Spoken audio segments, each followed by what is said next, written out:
From the backstretch at Saratoga, this is the Handicappers Report.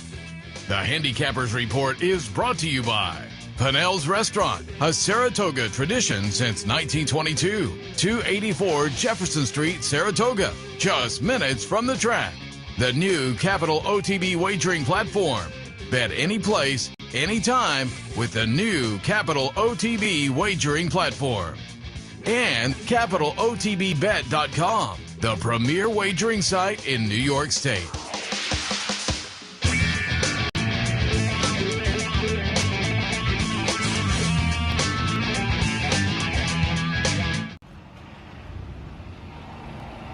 Go.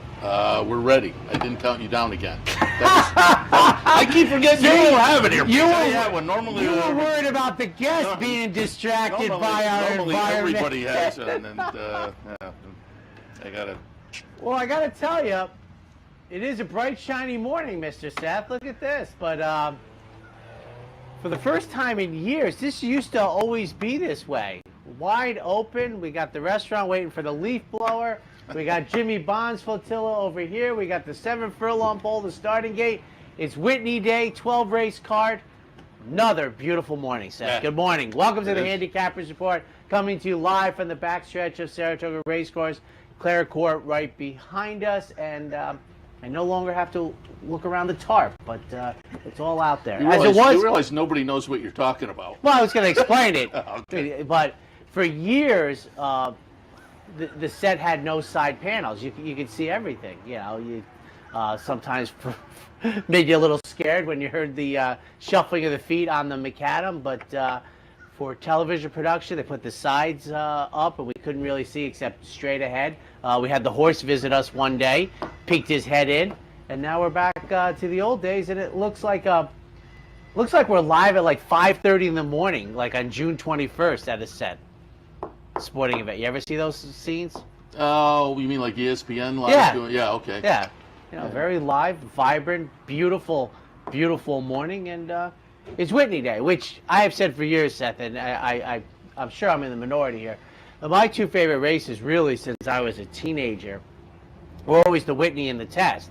And when I was a teenager, it was Thursday and Saturday, the second day of the meet and the first Saturday. And one thing that I love that they do, and I'm not a traditionalist for traditional sake, but I do like the fact that the Whitney is the first Saturday in August. There seems to be justice for that. It kicks off kind of the traditional, 4 grade ones of the meet. And, so we're in the more traditional August portion of the meet. Yeah, and I mean, because, there was a while there she was, remember when she was her race was, Mrs. Mary Lou's race was like the last weekend? Yes, and they were remembering Mary Lou Whitney yesterday. I mean, the Whitney isn't named after Mary Lou Whitney. No. But they were remembering her yesterday on the national I think just show, the fact that, I mean, for the last... perfectly, it is Right. the Whitney name, and it's a Right. great opportunity to Right. remember how important she was. The last 40 years, and certainly the last 30 years, after Mr. Whitney, passed away. I mean, she just did so much for the racetrack. And I always loved the fact that I think she voted here, so this must have been her legal residence over across the way. I always thought that was nice, that this is where she chose to vote. But and Seth was referring to the 4 grade ones. For many years, it was the Whitney, Alabama, Travers, and then Hopeful, and for many years, up through I think General Assembly. So I want to say 78. It used to be closing day.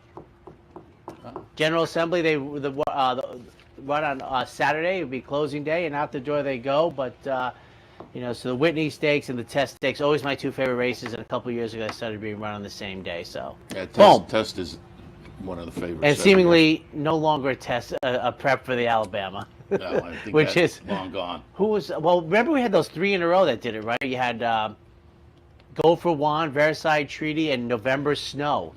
Now, Go for Juan did it the 9-day turnaround. The other two did an expansion. Do remember that today, because it is Whitney Day, 12:35 post time. So if you're headed up to the track today, come early. because they post time a little bit earlier today, a little bit earlier on Travers Day as well. But on these big days, things kick off a little early, 12:35 today. I stopped over before I got here today. There he is. You got all your markings there, all your pick up my catalog, see what horses I'm going to be interested in. But boy, it is busy at the sales pavilion. They had horses out walking around. They couldn't find a parking space for 4-block radius. A lot of people checking out horses. So looks like the sale coming up the beginning of the week is going to be very popular. At the end of the week, it's the New York bred sale, which has become very popular as well. And let me just tout you top of the hour. A really fun show racing across America on this Saturday Whitney morning. We will be joined by Elliot Walden of WinStar Farm, President, CEO, and Racing Manager of WinStar. And, of course, they have Life is Good, American Revolution, Manual coming up on the card. We'll talk about that and more. Jim Gluckson from the Breeders' Cup will join us. Whitney today is a win-in-your-in race. We'll talk about some of the Saratoga win-in-your-ins. They also have the Breeders' Cup Future Wager this weekend. Wesley Ward, who won the stake yesterday with Golden Pal, will jump on board as well, and then we'll wind up the show with Ren Carruthers. We watch her during the wintertime handicapping the Tampa meet, but she also does some work for the Breeders' Cup and America's Best Racing and whatnot. So a full lineup today, top of the hour, 10 o'clock, racing across America. I didn't look at it, but at one point I think there was about 100,000 in the show pool on Golden Pal, and the pool was about 102. No, it was actually. I should have looked, because you know how they put the feed up with 3 minutes to go, the pools. So then, I think about 170. It wasn't as dynamic as I thought it was going to be with Golden Pal, who bounced back to victory and was very sharp yesterday. And even though it was taken down, Luis Saez and Mike Maker on the turf almost worked out yesterday in the second race. But we had our first disqualification from the win place yesterday. I think that was the first one. Was so it? I think it was the first one. That was our dark horse play of the day. Oh, there you go. So, it's had a little bit of the life sucked out of it from the 10-1 morning line to 7-2, but a win's a win in the dark horse. Absolutely. We are showing positive ROIs in all the dark horse categories. Overall, win, place, and show, all showing up positive ROIs after 17 picks with one scratch. 16 horses went that way. 3 winners, 3 seconds, and a third. And as I say, $50-some on the win side. A little more, 50-some, but it was a couple dollars more on the place side, $40 so far if you played $2 on all the horses to show. So things are looking good. Yes, it is. Are you ready for the DePaul play of the day? Yeah, absolutely. All right, Whitney Day's play of the day.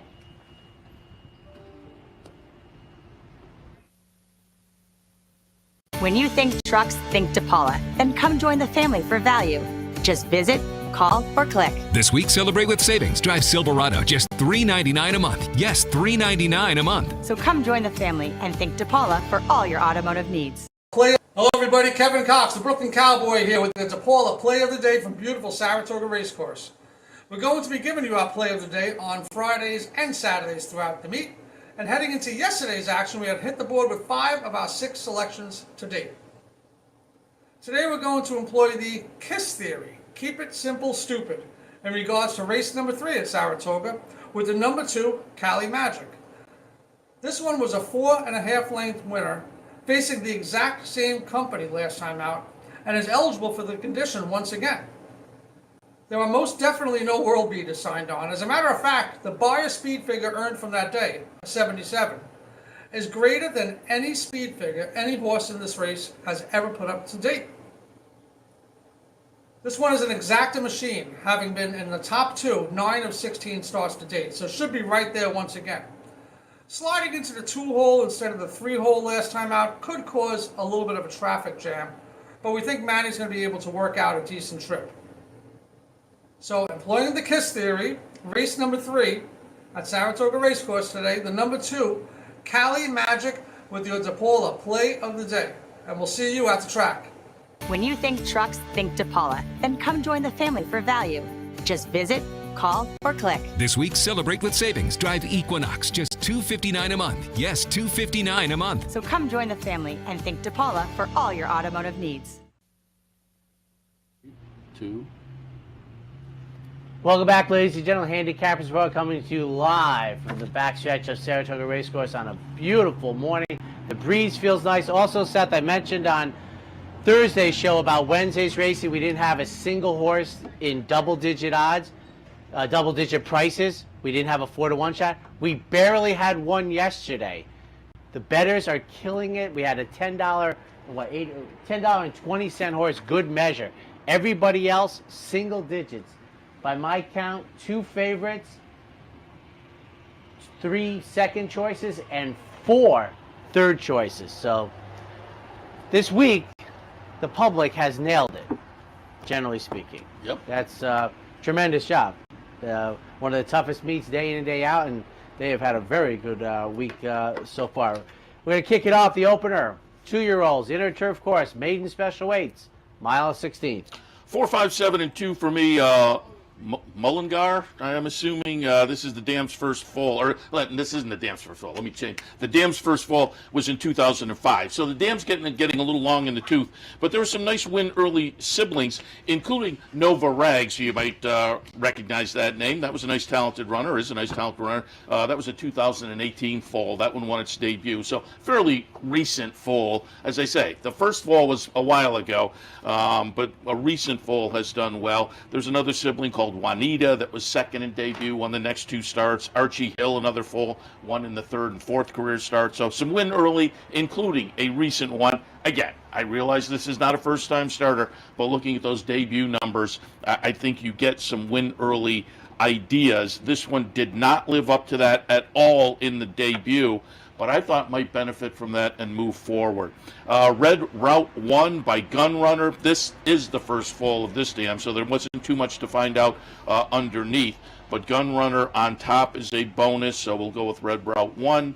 And then in the 3rd spot, number 7, Battle of Normandy goes out for our friends West Point, Shug McGahee trainee. There was a sibling called Veronica Green.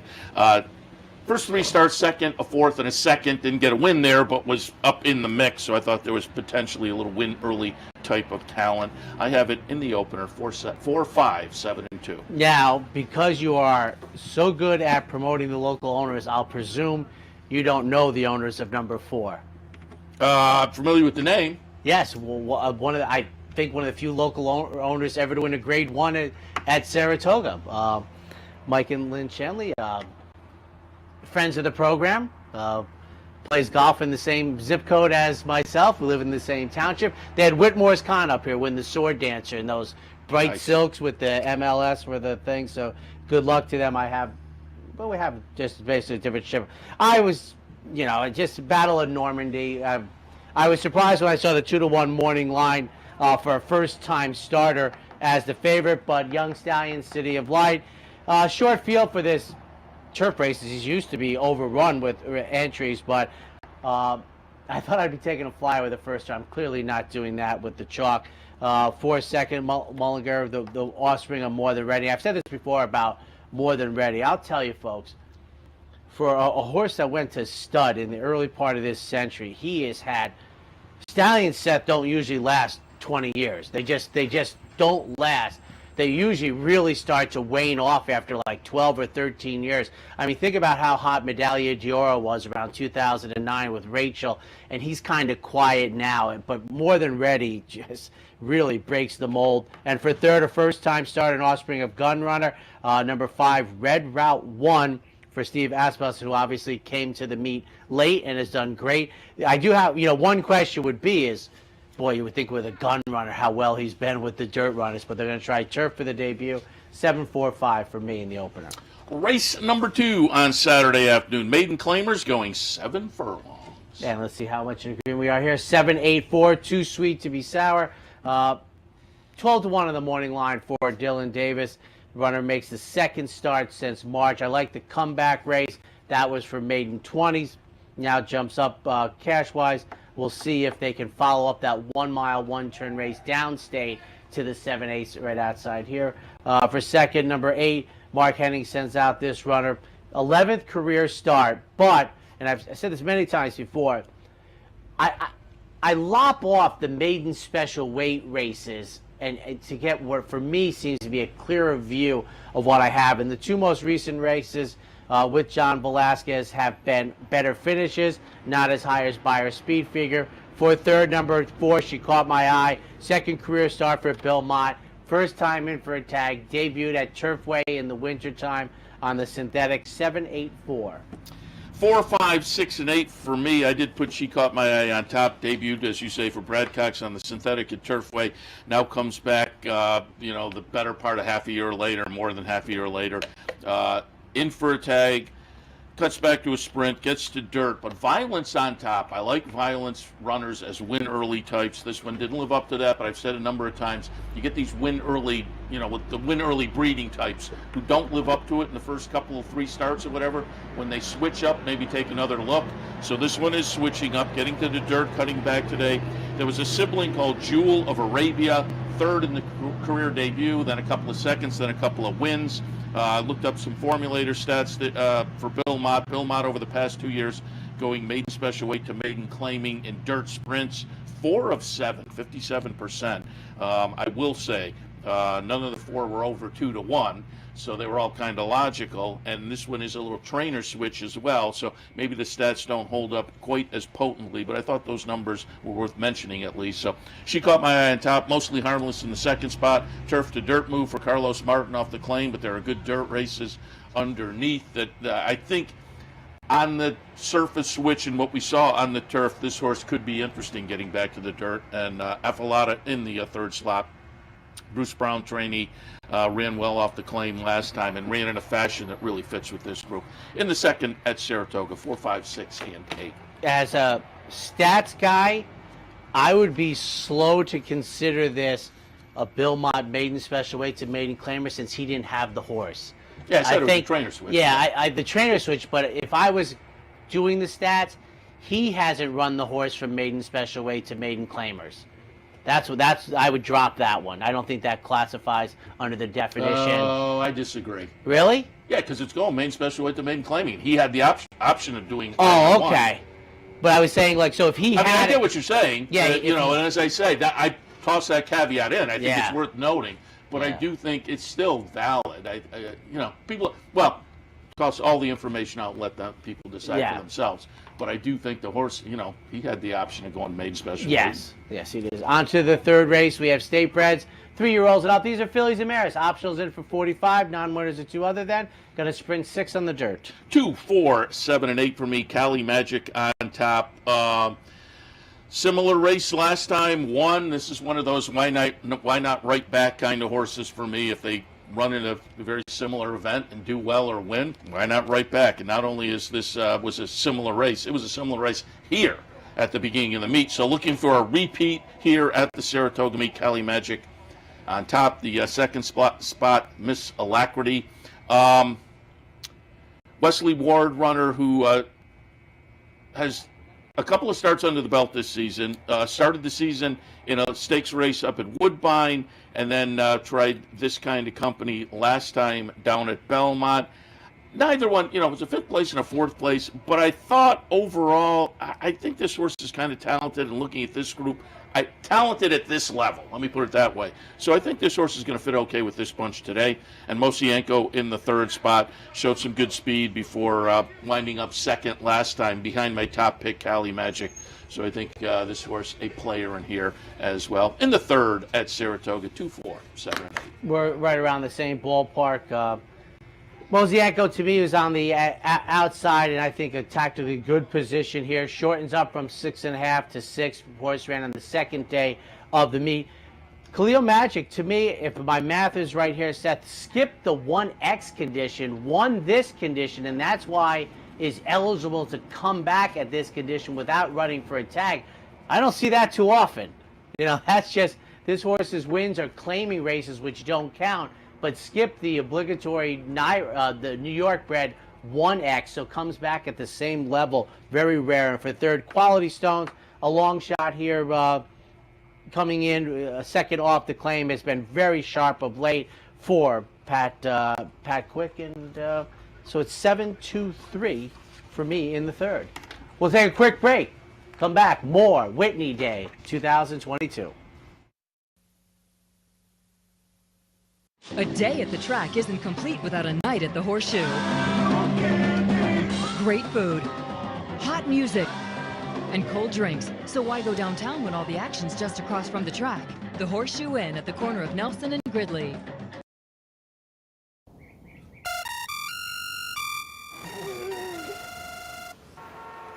Come on. I want sales reports on my desk by Monday. Whoops. My bad. Love racing? RTN brings you every live simulcast on your home television, plus live video streaming and race replays on your PC and mobile devices. To order, visit rtn.tv. RTN, a breed apart. Birdstone is an outside front. They're coming down to the finish. Can Smarty Jones hold on? Here comes Birdstone. Birdstone surges past. Birdstone wins the Belmont Stakes. In front, but here comes High Chaparral. High Chaparral, the defending champ, to take it to Bob. These two arch rivals head to head with Joe Hart bearing down on them. It's going to be a three-horse photo finish in the turn. Here's the wire. Photo finish. Having trouble finding us? It's actually quite simple. Whether online or on your TV, it's never been easier to watch and wager on championship horse racing with Capital OTB. Simply log on to capitalotbbet.com. There you can watch our morning shows, live stream races, and wager on our state-of-the-art wagering platform. You can also watch from the comfort of your home on Spectrum Cable Channel 1250 or Fios Channel 467, and win more with Capital OTB.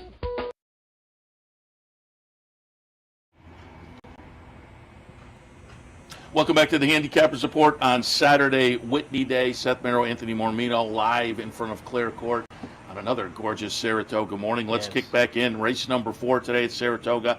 Optional claimers, non-winners of 2, on the grass at 1 mile.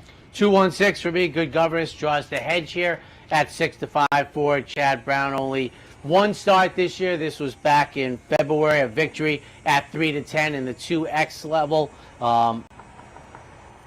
Another horse who, the oddity, skipped the condition, so gets to come back at the under the allowance conditions in here, folks, because a couple horses are only in for the tag. But for second, number 1, who's scheduled to start for the number 2 post position, Mike Maker sends out Eyes on Target for Mike Dubb. I think this horse is going to get a very good trip in here. I think as long as they break okay, Tyler Caffleone should be able to outbreak Good Governance and get down into the first turn over here, which is very important. For third, number 6, big price in here, Wicked Fast. I like the most recent effort, scoring on a yielding turf course, but has run well on the firm course, which you're going to get out here. And for me, he's an offspring of Taurus. Taurus has already had a victory at this meet, and I've said it before that when Taurus ran his mile in the Circat, the rails were down. I think that was opening day many years ago, and I contend that it's one of the fastest miles ever truly run up here. So it's 2-1-6 for me. I would question if Governance is actually in the waiver, because he's gone through the conditions. Also, we have to figure out how he. So how does he? I mean, fit off in a here? February layoff, this may be a waiver situation, because he has the maiden special, then he has an allowance victory, and then he won the non-winners of 2 last time. I would think those both count under the condition. And so he's in under waiver. I would condition? assume that would be my guess. I would think maybe a 6-month period for the waiver in February. So that would be my guess, but I'll double check that. Interesting. But I have that one on top as well. 2-5, the 1 entry, and 8. Good Governance on top, off the win, the seasonal debut down at Tampa. Again, now there's a little bit of a layoff again, but you don't really worry about that so much with Chad Brown, certainly. Second spot, Famished. Nice price here on a horse that I think is going to fit okay. I think if this horse was going out for higher profile connections, we would see a much more reasonable price, but comes in off a dirt win last time down at Monmouth with a solid number, but tossed in numbers in the 2 turf races just before that I think fit with this bunch. So at the 15-1, I think Famished is very intriguing in here. And then both halves of the 1 entry for me, Eyes on Target and DreamWorks, one going out for Mike Maker, one going out for Chad Brown. The Mike Maker runner comes in off a 3 nice starts so far this season that make this one very dangerous. And 1A goes out for Chad Brown, comes in from Europe, hasn't been seen in over a year, but I think excuse me, will be a player in here in the 4th at Saratoga. 2-5, the 1 entry, and 8. Kicking off the stakes action on Whitney Day, the Lure going a mile and a 16th on the Mellon Turf Course.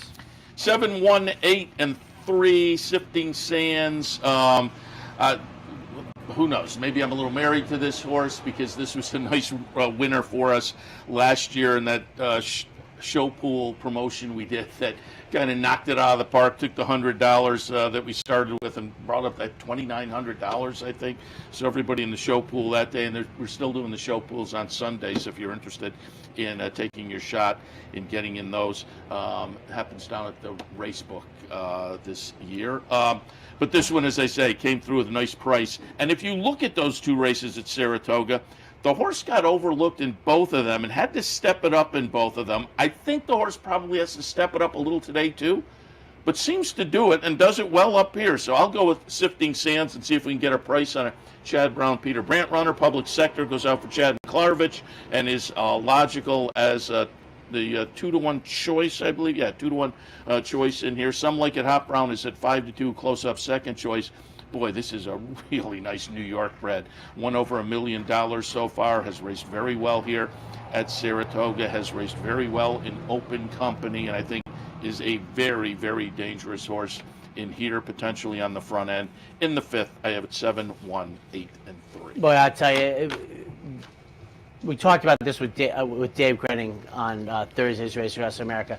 Because of the nature of the conditions, which is non-winners of a sweepstakes this year, you can't get a grade, but this is a grade 2, 2.5 in that ballpark. It's an outstanding race.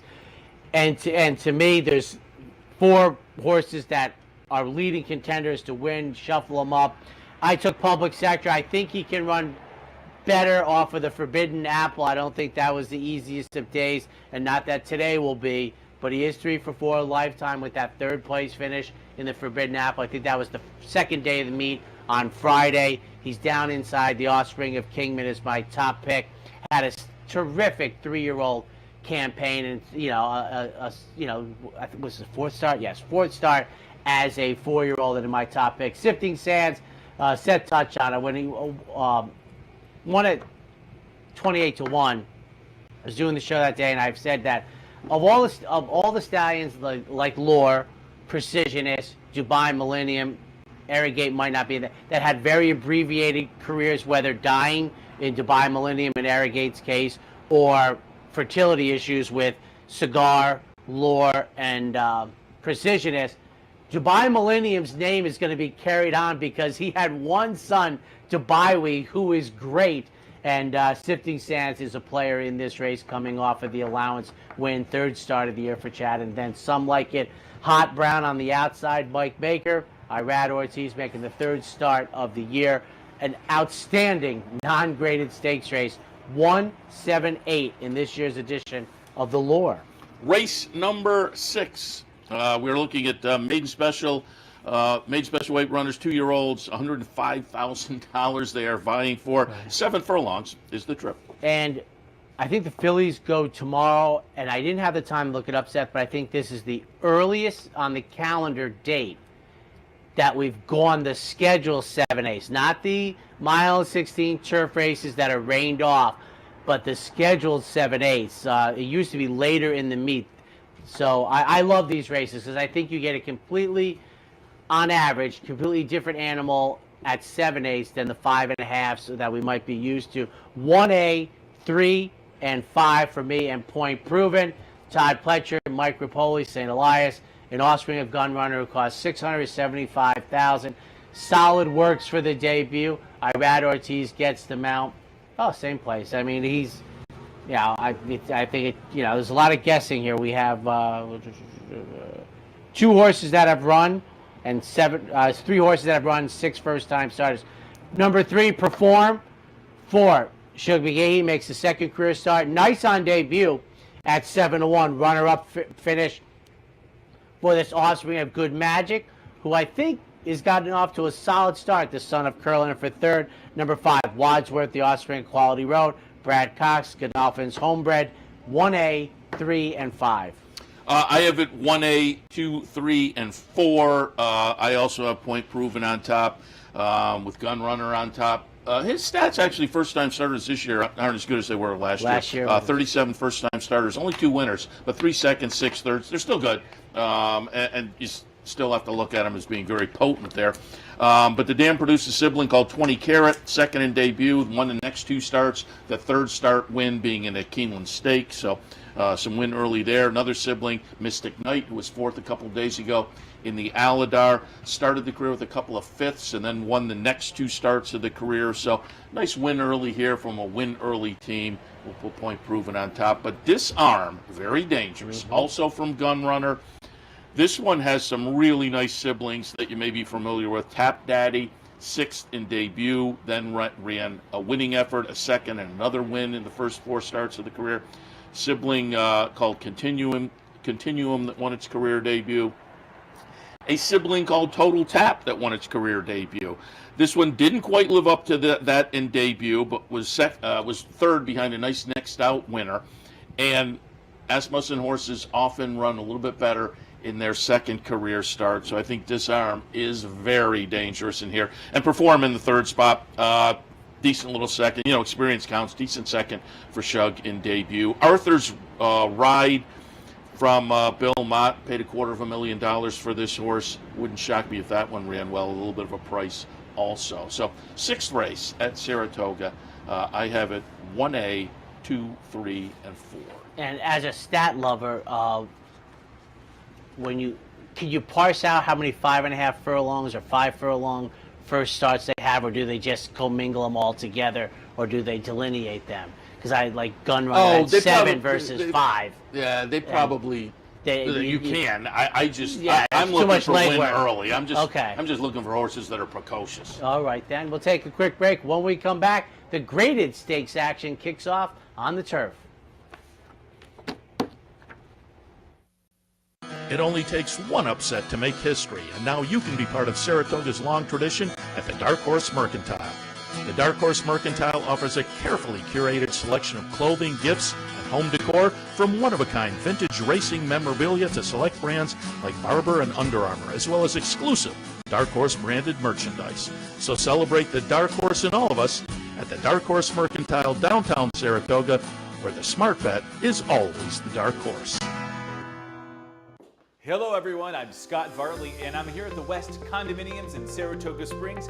And guess what? We are down to the home stretch. Everything is 2 bedrooms and 2 baths. Come make a selection of one of the greatest condos ever to be built in Saratoga Springs. We're starting in the upper 5s and the only rooftop penthouse available now under construction. Wow, just look at this patio. We have a rooftop pool, heated garage, balconies, and a gym. Call me at 518-281-6808. Capital OTB is now streaming live on Roku. The RTN Racing channel on Roku lets you watch OTB TV live through your Roku device or your Amazon Fire Stick, rather than being limited to computers and mobile devices, which means you can now watch OTB live wherever you are. Simply open Roku, scroll to find the RTN channel, then click on OTB TV. OTB TV on Roku. Try it now.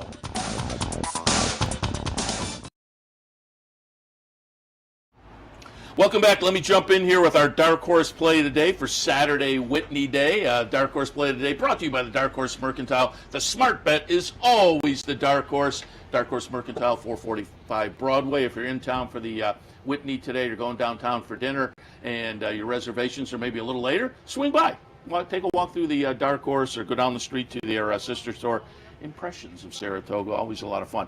All right, Dark Horse Play of the Day today. As I mentioned earlier, Dark Horse is doing all right. We got a win yesterday on the DQ, but the racing gods were working it both ways. They got the win on the DQ, but from a 10-1 morning line went down to 7-2. So the yin and the yang of the game. But we got a win, and again, we're showing positive ROIs in all the categories. Overall, win, place bet, win bet, place bet, and a show bet. So we will see if we can keep it cooking for the remainder of the meet. And don't forget, the folks down at Dark Horse have been nice enough to put a $2 win, place, and show on each of these, and they will be donating proceeds to the Thoroughbred Retirement Foundation at the end of the meet.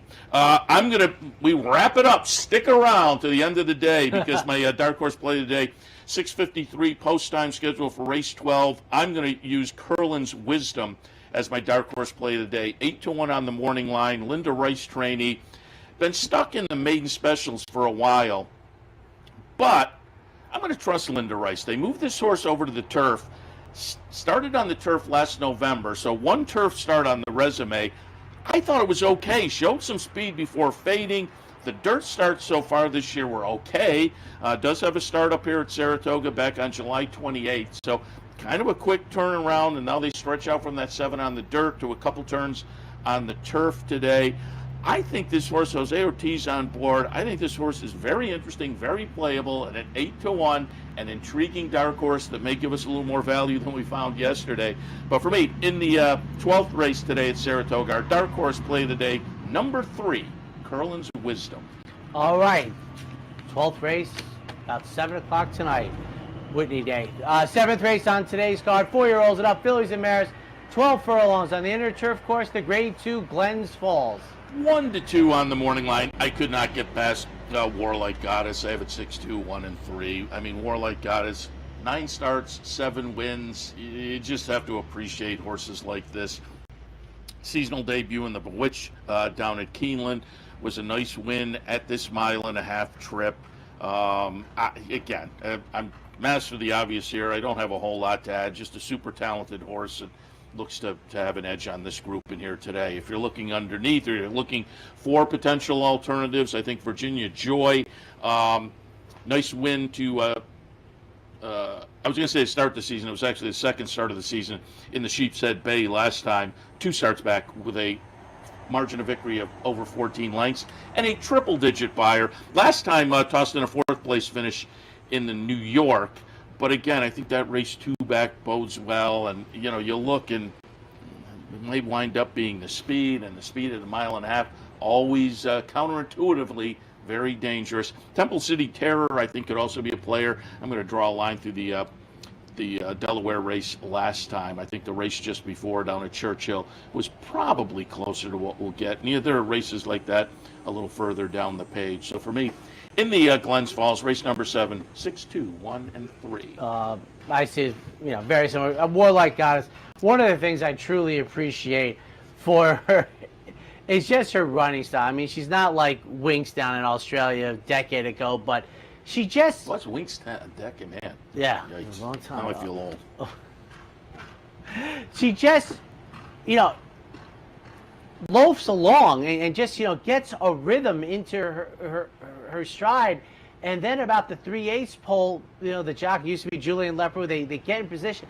And then she just, for like a furlong and a half, just hits the afterburners, often takes control of the race. Boom, I like Warlike Goddess. As much as I think that speed in these 3-turn races, I love. She just has the capacity to stay within striking distance after 1 mile. And then her, when it becomes a kicker's race, I like her chances in here. Temple City Terror, I agree with Seth. I'm throwing out the soft effort down at Delaware Park. Not going to get that today under any forecasting I would do. And then Virginia Joy. But Warlike Goddess in trying to defend her Glens Falls victory. Race number 8, it is an allowance non-winners of 1 other than for mere $115,000. 7 furlongs is the distance. Think about, you're in stakes company money. It's wonderful. 9, 7, and 8 for me. Osborne gets my top pick. For Ron Moquette, comes in from the Kentucky circuit. Has 3 starts this year. Irad Ortiz gets him out for the first time. 1 for 7 lifetime, but it's in the 6 non-winning efforts. Has hit the board in 5 of them. 6-1 in here on the outside. I'm going to take Osborne on top for second. Number 7, Money Supply. One of the few 3-year-olds in here. They're going to take blinkers off after trying it in the last couple races. 1 on debut, tried the Lafayette. Then they added blinkers, take them off today with Flavian Prat. And for third, St. Tappet going out for Todd Pletcher. An offspring of Tappet out of the brilliant race mare, who I think someday will be in the Hall of Fame, right? Havre de Grace, making the 2nd career start. So it's 9, 7, 8 in the 8. What? Won the Woodward up here, right? Yes. Yeah. Yes. Beating the boys. I put that one on top. I went 8, 7, 6, and 9. This is one of those you just don't know. This is the race that's going to validate the talent or expose. But boy, that debut effort was certainly good enough to think this horse could live up to that very nice breeding and be a very nice horse. So I'll sit back and hope that turns out to be the case at an expected short price in here. Money supply goes out for Chad Brown and Klarovich. 4 pretty good starts number-wise overall, and I think a couple of them bode well for this horse to be talented in this particular spot as well. And then Hometown going out for Rob Atras and Michael Dubb and company. Hasn't been seen since Saratoga last year. At that point was in the barn of Chad Brown.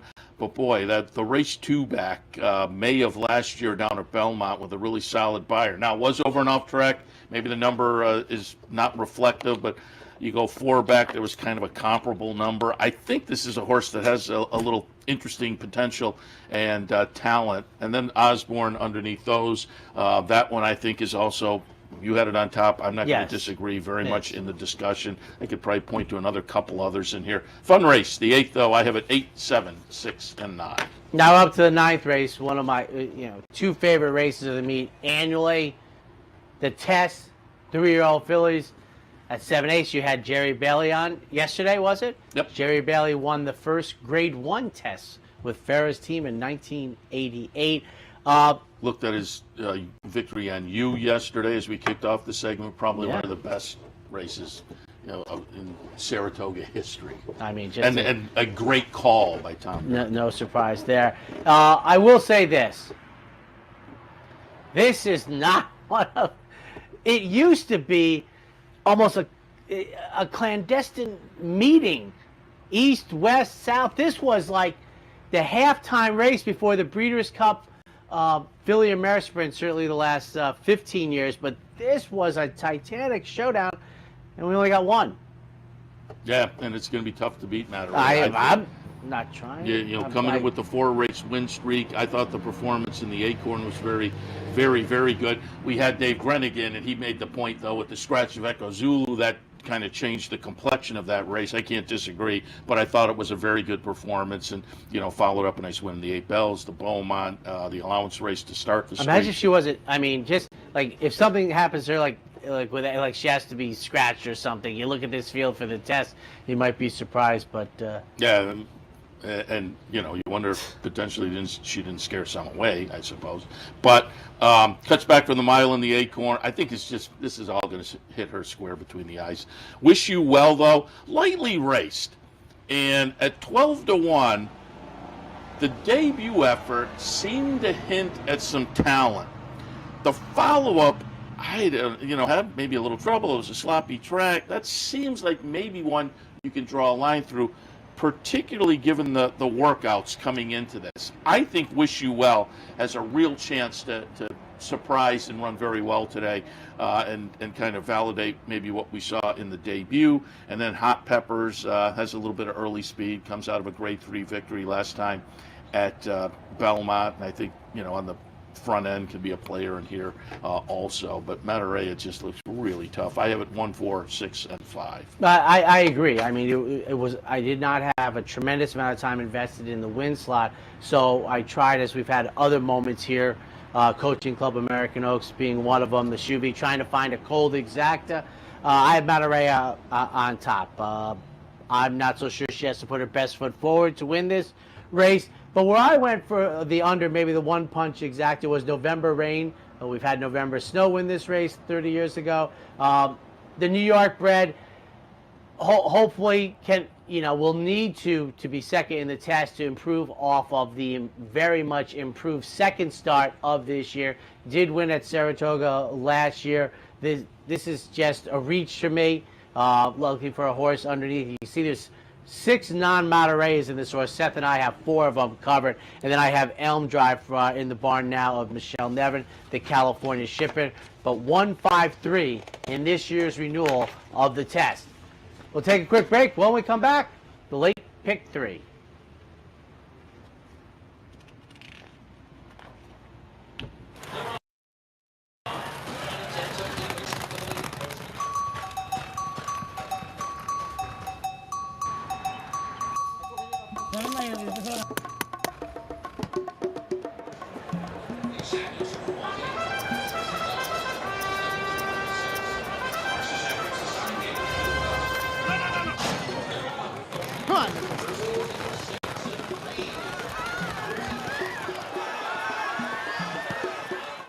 No matter where in the world you are, the excitement of wagering on horse racing is just a click away. You'll get live streaming, past performances, race replays, our virtual tote board, analysis and selections from professional handicappers, a simple, safe, and secure wagering platform, and best of all, you get track prices. CapitalOTBBet.com. Bet any place, anytime at CapitalOTBBet.com. And be sure to download our new mobile app from the iTunes Store or Google Play. What if there was a way to become a better horse player, to have a better knowledge of the game, to be more successful? What if there were a way to take what you've learned, what you know, and make better decisions, better choices? In horse racing, knowledge is a powerful tool. Race results and replays, past performances and live streaming, wagering from all your digital devices. Capital OTB. Become a better horse player.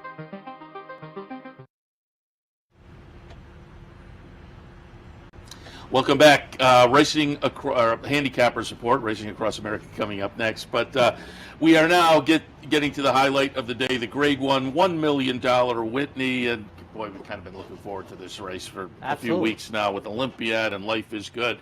Love to see it. Flightline had shown up here, but we still have a very intriguing field. I'm going to be interested to see where you go. I'm going to be interested to see where the betting public goes, and I'm going to be thrilled to see the horses coming down the stretch. What do you think in the Whitney? Well, my favorite race since I probably was 20 years old at Saratoga. You have 4 contenders, 1 right outside that line and 1 long shot. I mean, but when I got done, Seth, it was the fact that Life is Good to me from the outside, and his speed and such is just better than these. I did not put Olympiad second. I have Hot Rod Charlie. They're adding blinkers off of a defeat in the Salvatore Mile. That's going 2 turns at Monmouth Park. But to me, it was just Life is Good, outrun them from the outside. Olympiad comes off of a terrific victory in the Stephen Foster on a complete roll in here. And is, the horse, that I can see a lot of people will have a cold 6-4, but I have Hot Rod Charlie underneath. Life is Good with Olympiad. I can see American Revolution you have for 3rd running well in here. Happy Saber's probably, a couple lengths behind these guys. And boy, would you have a story of Zoomer wins this race. Off the claim in $1 million, $50,000 claim wins $1 million Grade 1. Yeah, that would be quite the story. I also am Life is Good, but boy, I could have gone either way. Life is Good and Olympiad. To me, they're razor thin. Olympiad is just a much improved 4-year-old, and comes in with the win streak, the Stephen Foster, the Ali Sheba, New Orleans Classic, the Mine Shaft. They all look great. Bullet workout. This is going to be a lot of fun when they turn for home. But Life is Good. Disappointed, obviously, at Dubai, and Todd has said, the track just may not have played to him. And then they came back, and I asked Todd at the draw the other day, and you guys, if you tuned in a couple days ago, saw that. They said, why'd you come back at the 7 furlongs? He said, timing just worked out. That was the best place. And, it gave spacing after Dubai and spacing into the Whitney. And so that was the place to go. And he ran very well. So I think he's in a great spot here. But American Revolution, Hot Rod Charlie, they're both intriguing and would be very intriguing should they get it done. But I think they're capable of getting it done. It's a fun race. But I went with the 2 logicals on top, 6-4, 1 and 2. Geez, they're all lined up here. That's right. Yeah, holding pattern in the green. 11th race on the card, the 3-year-olds, the Saratoga Derby. Invitational, but you still have to pay. That used to be the thing about invitationals. There weren't many in America, but they're almost all high class. You're invited to pay. It's an angle I don't think my mother would appreciate me indoctrinating in our house. You're invited to pay. Good line. I have it 6-4, 9 and 3. I put Annapolis on top. 3 starts, 4 starts, 3 wins, including the Manila last time. 2 for the second start of this season, so the 3rd start back, and off the last couple. Only 4 starts, but boy, has shown a lot of talent. I just went in that direction. I think that one's kind of logical. But Nation's Pride for Charlie Appleby just missed behind Classic Causeway, who is Also in here and very intriguing off the win in the Belmont Derby on the front end, though.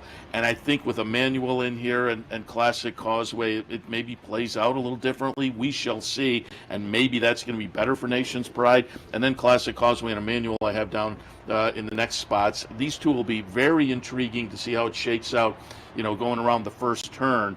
Maybe one of them sneaks away, and if so, could be very, very dangerous. But I'm kind of anticipating we'll have a square up. But for me, 6-4-9. I'm certainly hoping so, because if it plays out like the Belmont Derby, I have no shot here. I am 10-3-6 in Stone Age, who finished third in the aforementioned Belmont Derby in a very, very tough United States debut position where Classic Causeway, excuse me, the scratch early in the day of Emmanuel just made it too easy. 9-2 with John Velasquez. I like Stone Age very much here. I do think starting at the top of the stretch, the mile 3/16, I think this is good for Stone Age. Might not be as good for others. For second, Emmanuel, Todd Pletcher's runner, who won the Pennine Ridge with Flavian Prat in the saddle today. And then Annapolis, who was the sharp winner of the Manila. We saw the Manila send us a winner yesterday up here in the Hall of Fame. I'm expecting not the Belmont Derby replay and Stone Age maybe get $11. 10-3-6 in the 11th. We'll wrap it up. Race number 12, a little before 7 o'clock this evening. We're looking at state-bred maiden specials on the grass at 8.5 furlongs. How's that first dinner seating doing? At 7 o'clock, still running live here, folks. 2-3-6 on a beautiful summer day. The two breaks from the hedge, or the portable rail, I should say, your mission for Todd Pletcher. Return to the races on the second day of this meet. A good second place finish. Irad Ortiz back in the saddle. Curlin's Wisdom, number 3, is my second pick. What? My dark horse. I like it. You got it in the mix, too. Yes, well, okay. Yes. A couple good starts when first changing the barn, and then for third, number 6, out of the mare French Laundry. So interesting. We have the same exact, and with the 8-1 shot underneath, we'll see how that works out later. I have a 2, 3, 9, and 7. I thought the 8 was very playable as well, but I put your mission on top. Curlin's Wisdom, who I mentioned earlier, is the dark horse play of the day. Biondi for Jim Bond, I think has shown some speed and faded a little bit in the first few, but I think with those under the belt, that speed is always dangerous and potent. The horse, I think, is certainly playable in one of the underneath positions, but you never know on the front end. I have it 2, 3, 9, and 7. I don't put it very often, but that Biondi race, the first one, I have all on the spreadsheet, all of the intervals highlighted in yellow. That's the race that I am most skeptical. That was the 52 and change. That was the most skeptical teletimer of the meet so far for me. It is Whitney Day, ladies and gentlemen. It is beautiful out here. 12 race card, as Seth mentioned earlier. Post time is 12:35 this afternoon, a half hour earlier. The last race will go just a couple minutes before 7. Racing across America will be at the top of the hour. I see at least 2 of your guests. Elliot Walden and Jim Gluckson are in the house. We expect bottom of the hour Wesley Ward, Ren Carruthers as well. So it should be a fun show. It must be a big day. Yeah, really. All right, up next, John DeSilva and his Del Mar Thoughts of the Day.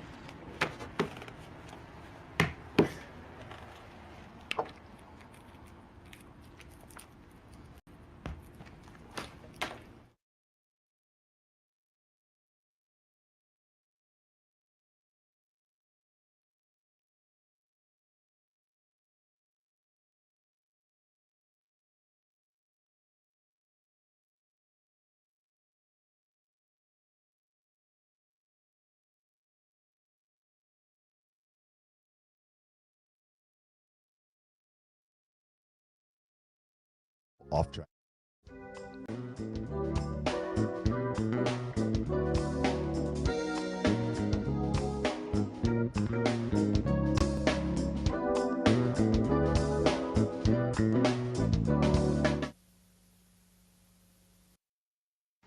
Hello, racing fans. John DeSilva for Capital OTB with your Del Mar